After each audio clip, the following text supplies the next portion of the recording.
Hey, we're Saints. Father Chris here. Welcome to our Crucifixional live stream. Glad to have you lovely people with us this day. We are having a fun week. We're kind of exploring Stephen Covey's book, The 7 Habits of Highly Effective People. It was a great read. I've read it twice in my life, and in the last week, I picked it up a third time. I hadn't read it in years, and it really it made me think about a character-driven ethic, right? Like we want to be men and women of character, not someone who is personality driven. We don't want to have a personality driven ethic because things from the outside bombard and crush us, right? And like it's one of those things where stuff affects us, right? Like it's not that we have an effect on stuff out there. It's an outside in movement. And we find ourselves subject to the outside forces. What Covey is saying, and really Covey, I think in some real sense stole it from God, directly, who says, how about we have an inside out? Let's focus on our character, our inside, and make that effect on the world a positive one out there. Now it happens to us in 1 Samuel 16 in the story where God is talking to Samuel, and I've kind of been misquoting it for the last couple of days, but he's talking to Samuel, his prophet, and says, look, find me my next king. I don't want this Saul guy no more. So go find this guy Jesse and bring all his boys, and I'm going to tell you which one, and we're going to anoint him because he's going to be my beloved king. And so Samuel does it. Jesse brings all his boys, and Eliab comes. He's the oldest one. He's tall, and he's handsome. He's good looking. He's strong. He's smart. He's got masterful leadership skills. He's like a CEO in waiting, right? And the Lord says, I don't want him. And Samuel's like, what are you talking about? This is a good one. He says, look, the Lord has rejected him. Because God doesn't look like men look. I don't see the way men see. Most men look on an outward appearance. I'm looking at the heart. And I think what God is saying here is, I'm picking a man of character. It's not like his heart, the organ, right? The heart, we know, pumps blood. It's an image for us of his character.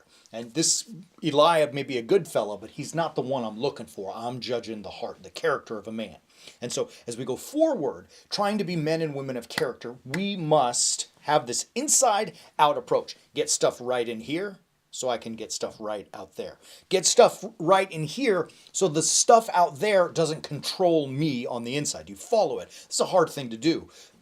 I mean, really, it's like the fight of life for all of us. The first step in this, as we talked about yesterday, is being proactive, recognizing that I have some power to decide on what my life's going to look like. The third step, or the third part, which is the second step today, is about the power of choice. Like, we have got to realize we have the power to choose what happens in our life, right? We have the power to choose the things we do, the places we go, the foods we eat, the people we love, the words we speak, the way we let other people's words affect us, the way we let hardship and struggle and suffering and fear and monsters affect us. We have the power to choose our response to all of those things. It is not something that you ever want to say, at least in my presence, as a warrior saint, I have to.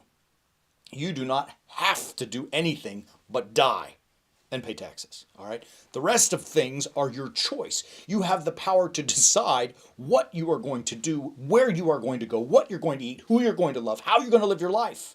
You have that power to decide. So I want you to be confident and comfortable to realize, like, look, we're starting to shift our mindset. Look, last week we talked about the renewal of the mind, thinking differently than the world says. All right, well, how do I do that? It starts, or at least one major step, is to change that mindset from I have to I choose to. For those who know essentialism, Greg McKeon, good stuff. I don't have to, I choose to.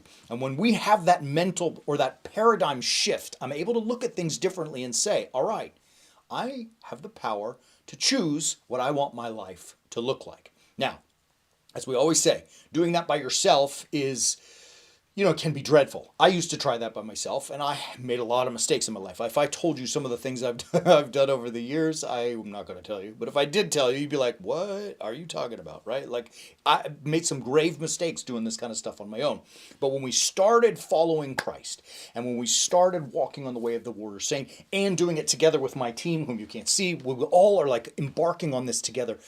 Bro, stuff changed. Stuff started to move in the right direction. When we just join us, basically, is what my rant is all about. I want you to join us. I'm begging you. warriorsaints.org.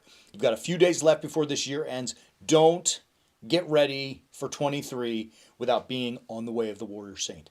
Learn how to have the power and to make the choices that will make you not good, maybe not even great, but exceptional human beings. Ultimately, to being warrior saints.